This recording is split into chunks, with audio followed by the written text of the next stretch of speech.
नमस्कार, मैं हूं आपकी अपनी आवाज अंजलि और आप देख रहे हैं भदोही वाला का समाचार बुलेटिन। आगे बढ़ने से पहले अगर अभी तक आपने हमारे चैनल को सब्सक्राइब नहीं किया है तो कर लीजिए। अब आप हमें अपनी खबरें सीधे हम तक भेज सकते हैं। नीचे दिया गया व्हाट्सएप नंबर नोट कर लीजिए और अगर आप हमारे व्हाट्सएप ग्रुप से जुड़ना चाहते हैं तो लिंक डिस्क्रिप्शन में है।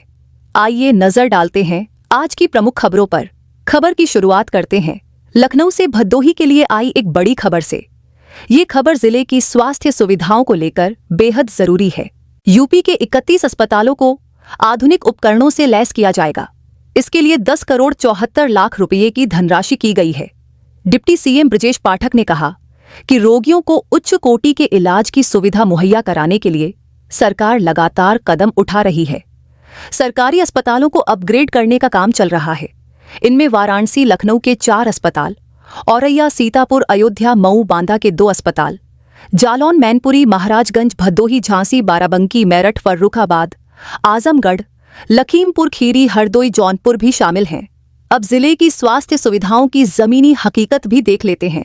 कालीन नगरी में अग्नि सुरक्षा के प्रति लापरवाही के चलते हर साल 5 से 6 करोड़ का नुकसान हो रहा है, लेकिन लोग सचेत नहीं हो रहे हैं। इसमें एक ऐसा अस्पताल भी शामिल है जिसमें 50 बेड से ज्यादा हैं। मरीजों की भरमार रहती है, लेकिन अग्नि सुरक्षा के मानकों का पालन नहीं हो रहा। लाइसेंस का भी नवीनीकरण नहीं कराया। यूं कहें प्रशासन नहीं बल्कि अपने कानून का उल्लंघन कर यह चल रहा है। मामला संज्ञान में आने पर सीएमओ डॉक्टर एस.के. चक ने जांच कराने की बात कही है। कहा कि किसी अस्पताल में अग्नि सुरक्षा के मानक पूर्ण होने चाहिए। ऐसा न होने पर लाइसेंस निरस्त किया जाएगा। इंदिरा मिल चौराहे के पास स्थित एक ट्रॉमा सेंटर 8 दिन सुविधाओं में रहता है। गुरुवार की सुबह सुरियावां के रहने वाले रामजीत सूर्यभान ने जिलाधिकारी को शिकायत पत्र देकर मामले की शिकायत की। जिला अधिकारी शैलेश कुमार ने बताया कि सरकारी अस्पतालों में अग्नि सुरक्षा के उपाय किए गए हैं, कुछ में उपकरण लगाए जा रहे हैं, पर प्राइवेट अस्पतालों में यह भी अनिवार्य है। समय समय पर इसकी जांच भी होना जरूरी है। किसी ट्रॉमा सेंटर में इस तरह लापरवाही अक्षम्य है। इसकी जांच कराई जाएगी और कार्रवाई भी होगी। आपको बता दें कि जिले में पिछले 2 वर्षों में 484 अगलगी की घटनाओं में 10 करोड़ रुपये से अधिक की संपत्ति राख हुई थी। यह तो अग्निशमन विभाग का आंकड़ा है।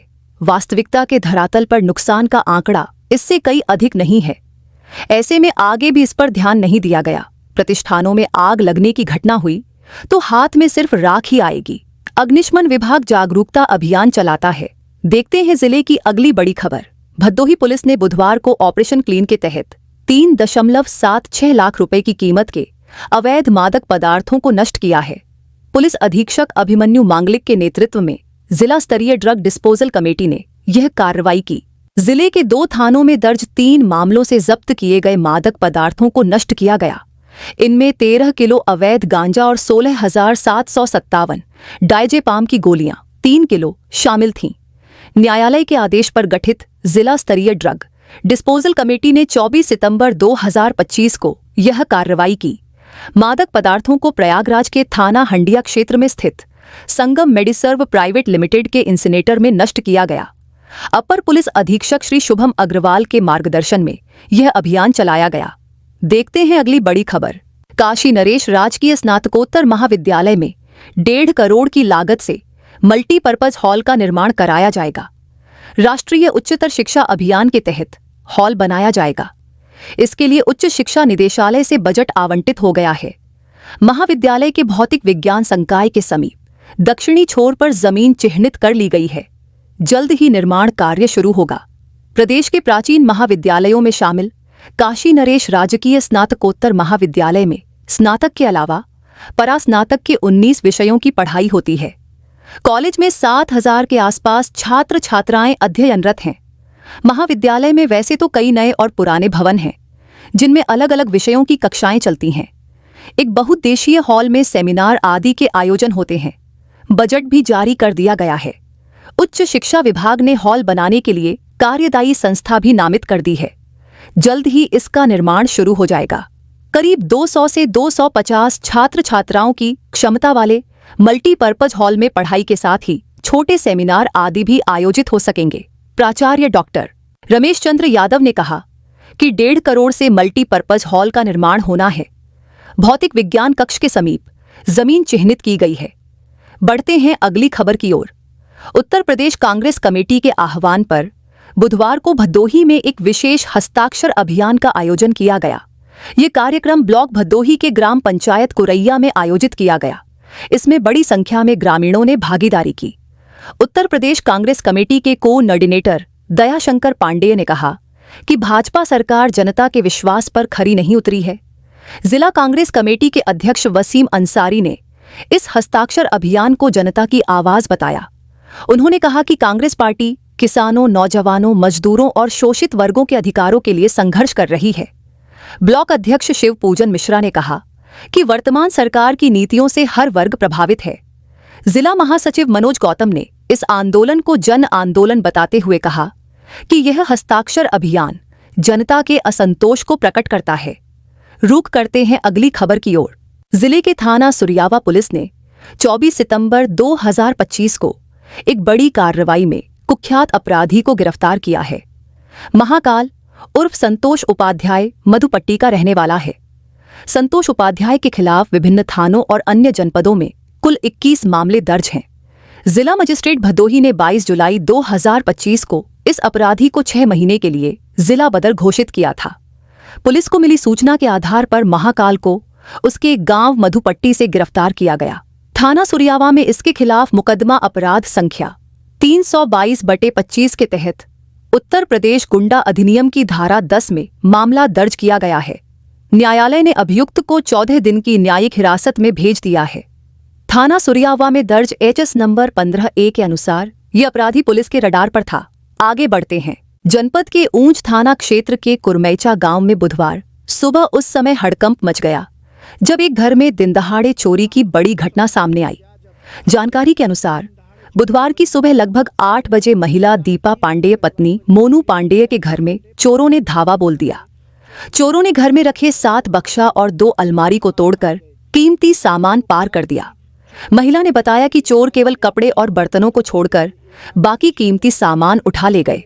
इतना ही नहीं, घटना के दौरान चोरों ने उसके घर से एक पायल, एक बिछिया और एक चैन और पीड़िता की गले से एक लॉकेट भी छीन लिया और मौके से फरार हो गए। अचानक हुई इस घटना से महिला दहशत में है। चोरी की खबर फैलते ही गांव में अफरा तफरी मच गई और आसपास के ग्रामीण मौके पर इकट्ठा हो गए। सूचना मिलते ही ऊंच थाने की पुलिस भी घटनास्थल पर पहुंची और मामले की जांच शुरू कर दी। पुलिस ने घर का निरीक्षण किया और ग्रामीणों से पूछताछ की। गांव वालों ने बताया कि चोर घर के पीछे से अंदर घुसे थे। चूंकि घर पुराना था और कई कमरे बंद पड़े थे, साथ ही पीछे घनी झाड़ियां और पेड़ होने के कारण किसी ने चोरों को आते जाते नहीं देखा। ये घटना सिर्फ 20 मिनट से 30 मिनट के अंदर घटना को अंजाम दिया गया। यही वजह रही कि चोरों ने बड़ी आसानी से चोरी की घटना को अंजाम दे दिया। अगली खबर की ओर बढ़ते हैं। बाईपास सुरियावा स्थित अटल चौक पर भाजपा नेताओं ने पूर्व प्रधानमंत्री अटल बिहारी वाजपेयी की प्रतिमा हटाए जाने के विरोध में प्रदर्शन किया। मछली शहर भदोही NHI मार्ग के निर्माण के कारण प्रतिमा को हटाया गया था। भाजपा नेताओं ने प्रतिमा को उसी स्थान पर पुनः स्थापित करने की मांग की। प्रदर्शन में अवधेश कुमार उमर, जयचंद यादव, राकेश सिंह और टंटू सिंह समेत कई वरिष्ठ नेता शामिल हुए। सुरेंद्र तिवारी, चंद्रमा उपाध्याय, शैलेश सिंह और रीना श्रीवास्तव भी प्रदर्शन में मौजूद रहे। इसके अलावा रेशमा बानो, कृष्णा जायसवाल, मनीष जायसवाल और मूलचंद गुप्ता ने भी विरोध में हिस्सा लिया। विशिष्ट नारायण दुबे, भृगुद नारायण, बू उपाध्याय, अशोक उपाध्याय, शिवशंकर मौर्य और प्रेम सागर मौर्य सहित अन्य कार्यकर्ता भी प्रदर्शन स्थल पर उपस्थित थे। सभी नेताओं ने पूर्व प्रधानमंत्री की स्मृति को सम्मानित करने की आवश्यकता पर बल दिया। आगे बढ़ते हैं। सीतामढ़ी कलिया मार्ग स्थित ऊंच गांव के पास बुधवार की शाम नहर के पुल पर बैठा एक अधेड़ अचानक नहर में गिर पड़ा। वहीं लोगों द्वारा काफी तलाश के बावजूद भी उसका कुछ पता नहीं चल सका। घटनास्थल पर पुलिस पहुंचकर अधेड़ की तलाश में जुट गई है। ऊंच थाना क्षेत्र के नवधन गांव निवासी 52 वर्षीय राकेश उपाध्याय शाम करीब 4 बजे नहर पर बैठा था। इस बीच अचानक वह अनियंत्रित होकर नहर में गिर पड़ा। अधेड़ को नहर में गिरता देख स्थानीय लोग दौड़ पड़े, लेकिन तेज बहाव के कारण उसका कुछ पता नहीं चल सका। अधेड़ की पहचान नहर पर पड़े जूते से हुई। इस बीच ग्रामीणों ने इसकी सूचना परिजनों को दे दी। नहर में गिरने की भनक लगते ही पीड़ित परिजन स्थल पर पहुंच गए। मामला संज्ञान में आते ही ऊंच थानाध्यक्ष अनिल कुमार गुप्ता ने बताया कि किस हाल में वह नहर में गिरा यह स्पष्ट नहीं हो पाया है। हालांकि शाम तक तलाश की गई लेकिन उसका पता नहीं चल पाया था। आज के बुलेटिन में इतना ही। कल फिर मिलेंगे, तब तक के लिए नमस्कार।